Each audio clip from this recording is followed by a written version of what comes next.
帮你正式送上三星下半年折叠系列旗舰快速上手。三星这次一样发表了包括左右开合的 Galaxy Z Fold 4以及上下对折的 Galaxy Z Flip 4，周边上则是迎来了许多更新，包括新的 Galaxy Watch 5系列，这次甚至多了一个钛合金的 Pro 版本，以及支援 Seamless Hi-Fi Codec 可以达到24bit Hi-Fi 的新耳机 Galaxy Buds 2 Pro。那我们就一起来看看吧。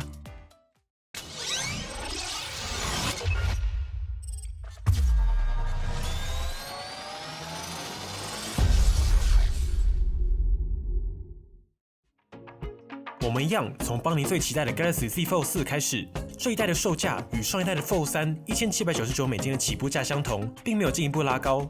首先看到外观，在耐用性同样采用了 Armor 的铝合金侧框，搭配上三星独占的康宁大猩猩 Victus Plus 版本的玻璃，并且最重要的 Fold 4同样拥有 IPX8 的防水等级，可以完成水下 1.5 公尺30分钟的入水。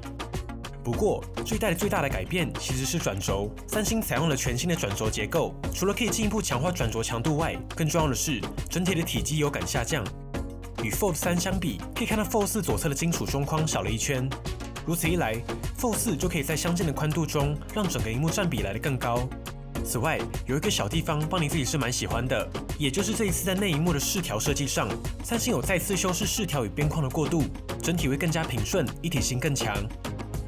接着看到机身正面 ，Z Fold 4搭载的是一块6.2寸的 Dynamic AMOLED 2X 萤幕，并且同样支援48到120赫兹的动态更新率调节。受益于全新的转轴设计，所以左右两侧有着更大的宽度可以塞萤幕。这一次的萤幕比例也从上一代的24.5:9调整成了23.1:9，而解析度则是从2268×832拉到了2316×904。整体的比例更正常了，邦尼自己是完全赞成的。作为一代一路用到3代的老用户来说，邦尼还是觉得 Fold 目前的宽度在折叠机这个类别中算是相对容易单手掌握的选择，外萤幕单手就能掌握还是比较舒服的。而在内侧只是搭载了块7.6寸的 Dynamic AMOLED 2X 萤幕，并且这块萤幕就支援了1到120赫兹的动态更新率调节。同样也因为外萤幕尺寸的调整，内萤幕也有相对的比例修正。同时，这次的折叠萤幕同样采用了 UTG 超薄玻璃。这次三星也公布了更多超薄玻璃的技术细节以及生产线，之后完整评测再来跟大家聊聊。并且内萤幕同样支援了大家喜欢的 S Pen， 同样没有内建在机身，一样是3硬体和电池优先。上一代的经验，老实说，在 Fold 上用 S Pen 其实很舒服哦。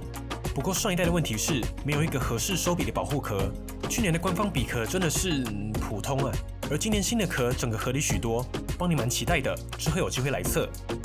同时 ，Fold 4同样在内萤幕，也就是折叠萤幕上采用了新的萤幕下镜头技术。三星今年再次调整了镜头区域的像素排列，让光可以透进感光元件的前提下，进一步提升显示效果。相机表现上，邦尼初步看下来跟上一代相近。不过说真的，谁会用这颗相机拍照呢？就是内萤幕视讯专用，正面萤幕或直接用后萤幕自拍不香吗？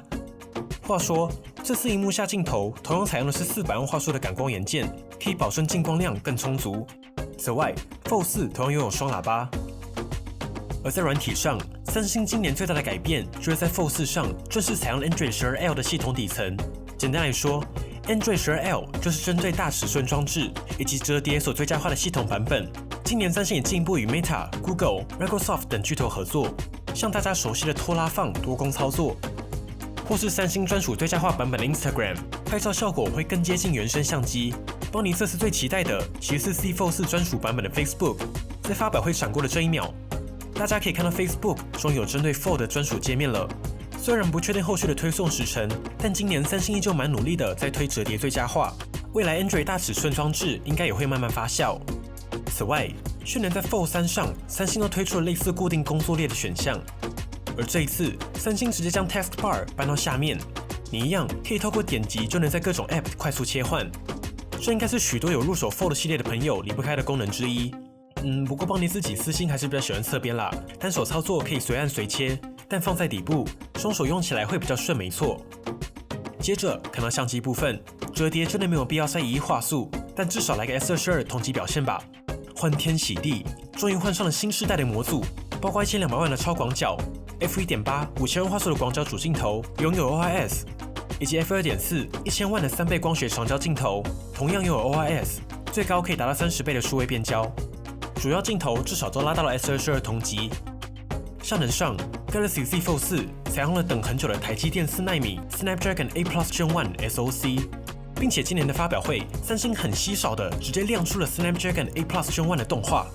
诶，手机部门等很久了吗？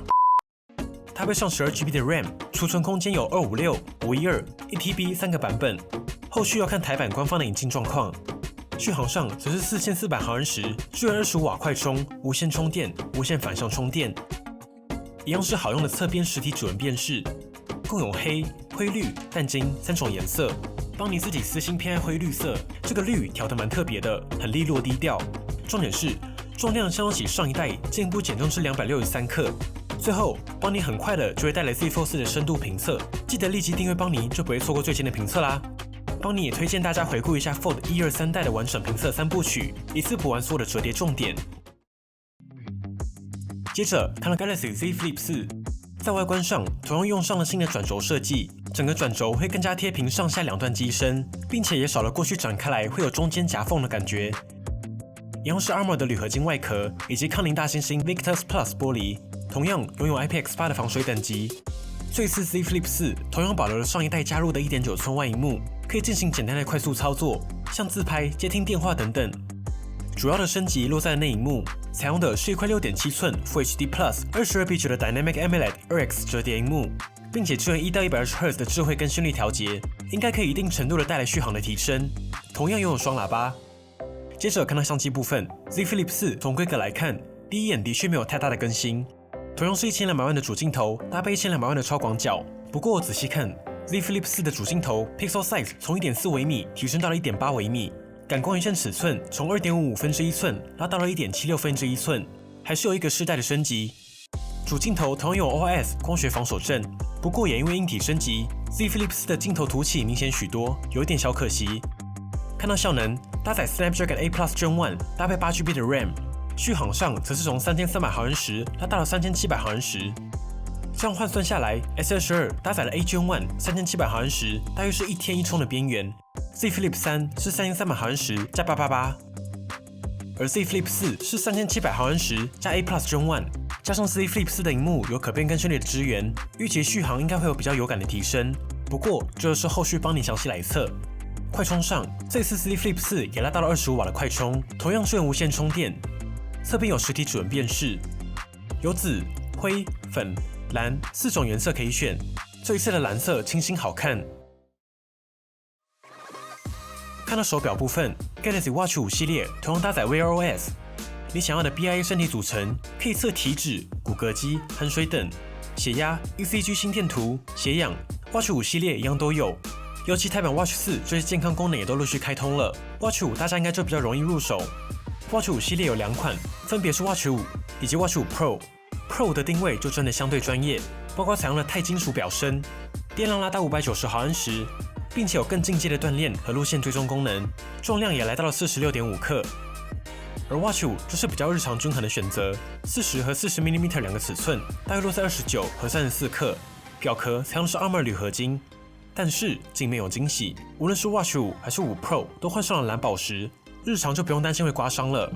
处理器是5奈米的 Exynos W920， 1.5GB 的 RAM， 搭配16GB 的储存空间，拥有5 ATM 的防水、IP68 以及 MIL-STD80H 的军规测试。关于 Watch 5的表现，邦尼自己还是蛮期待的哦。毕竟自从三星加入了 Wear OS，Galaxy Watch 就纵身一跃，变成了目前 Android 阵营的强均衡之选。尤其是各种健康功能陆续开通，真的是要给台湾三星一个掌声。最后是大家期待很久的 Galaxy Buds 2 Pro。5个重点：一、相较起 Buds Pro， 体积修正变小了15%，不会有 Buds Pro 塞满耳朵的佩戴感。2、采用10mm 的低音以及5.3mm 高音的组合。3、重点来了，这是一款支援24bit Hi-Fi 的耳机。4、而为了达成24bit Hi-Fi， 三星也带来新的 Codec， 支援 Samsung Seamless Hi-Fi Codec， 简称 SSC。最后 ，Buds 2 Pro 的 ANC 主动降噪提升了40%。支援360音讯，支援蓝牙 5.3、IPX7 防水等级，以及大家熟悉的各种 Buds 系列功能，可玩性还是很高的。不过毕竟耳机听了才知道，究竟实际表现如何，帮你就后续来测。而在售价上 ，Z Fold 4美金1799元起 Z Flip 4依旧是很好入手的美金999元起，降价有成，没有回涨。顺带一提，这次发表会没有看到 Tom Brown 的版本，老实说有点可惜。Watch 5的价格依旧比较亲民，最低美金279元起 ，Watch 5 Pro 则是美金449元起 ，Buds 2 Pro 美金229元起。不过目前尚未有台版上市资讯，后续请记得持续锁定邦尼啦。好啦，本集节目先到这里，邦尼很快的会尽可能带来今年所有的三星新品的深度评测，记得订阅邦尼支持我们。